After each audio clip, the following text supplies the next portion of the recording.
As we've seen, relational database management systems are very powerful tools for structuring our data.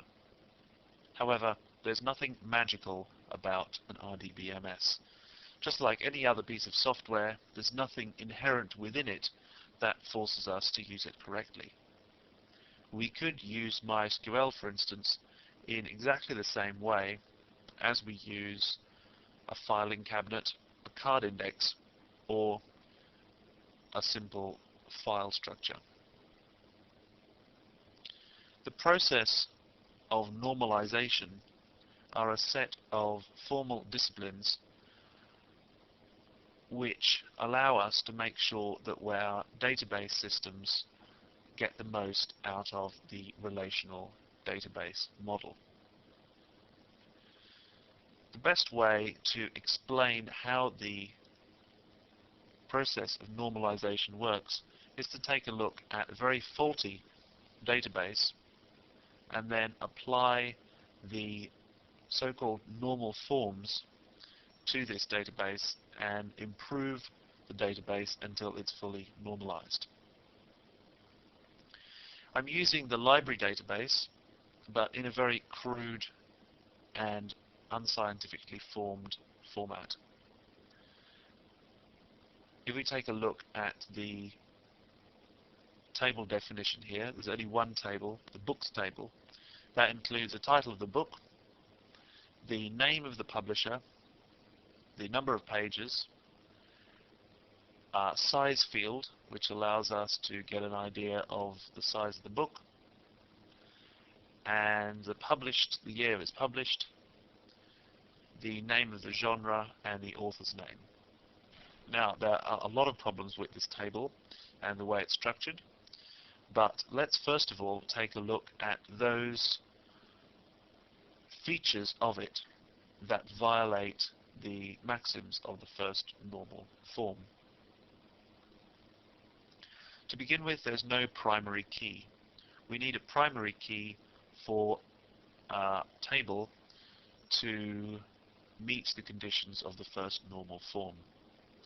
We need to therefore add a primary key, and we also have a problem with including the author name all in one field or one column. This is because when we come to run a search, for instance, and we want to search for Gibson, we will have a problem because we'll have to search on part of that column.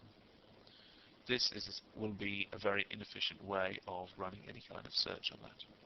So let's take a look at the first normal form version of this particular database.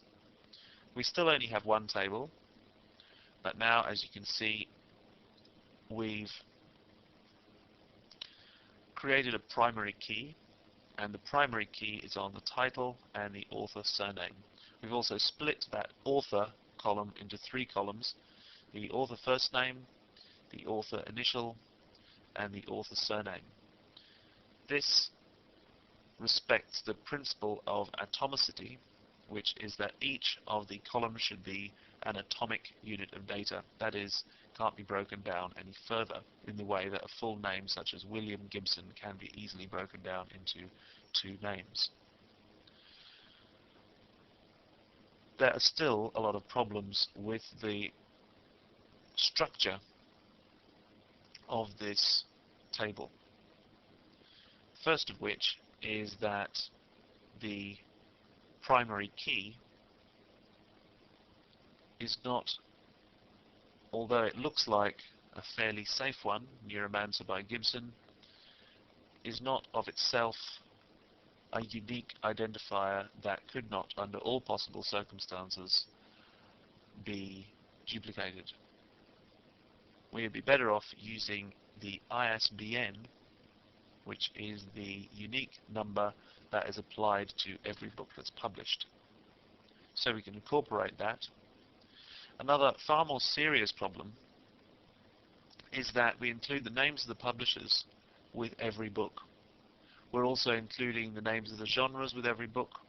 We're including the names of the authors with every book. So, although we may have 5 or 6 books written by the same author, we're going to have to store that author's name 5 or 6 times.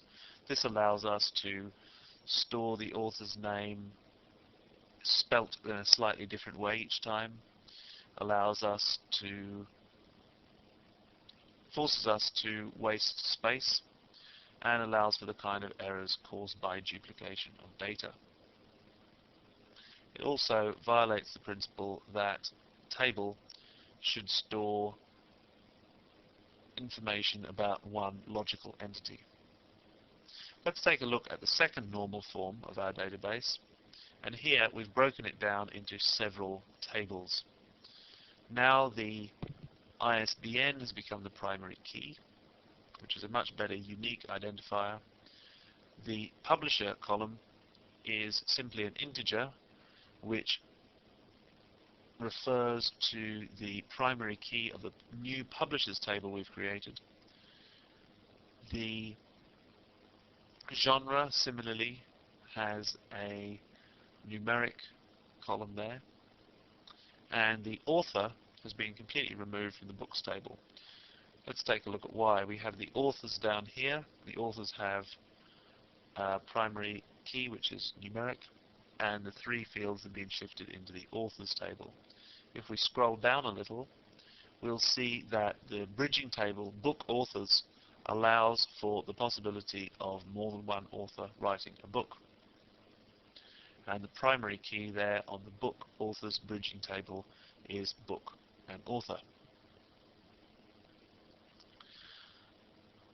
The publishers and genres table have helped us to split the data away from the book table. And here we have an example of inserting some data into the tables in this database. There is one other problem with the table, the books table as it stands, and that is the size column. Now the size column is very useful because it allows us to, at a glance, be able to split all the books in our collection or our library into smaller books, medium-sized books, or great big epic books. However, we're also storing the pages column in the same books table, and the fact that the size of the book in terms of the length of the book is determined essentially by the number of pages means that the size column is basically dependent on the pages column. This breaks one of the principles of the third normal form. So when we look at our final version of the database, we'll see that the size has been removed from the books table. And we simply have down here a sizes table which specifies the different sizes according to a name, and then the lowest number of pages that go to qualify a book for a certain size. If we take a look at the insert statements at the bottom, the final 3 insert statements, we can see that we've actually entered the brief, regular, and epic along with their definitions, as in the number of pages minimum that go towards categorizing a book as that particular size, are included as data rather than hard-coded into the table. So we've gone through the process of taking the very brief and illogically ordered non-normalized table that made up the database in the first of these text files and taken it all the way to the several table arrangement of the database that fits the third normal form. There are other normal forms, but knowledge of these ones and the general principles behind them will suffice for basic database usage. In the next movie, we're going to look at some optimizations which you can apply to your existing databases or your databases as you're working on them in order to get more performance from your database structure.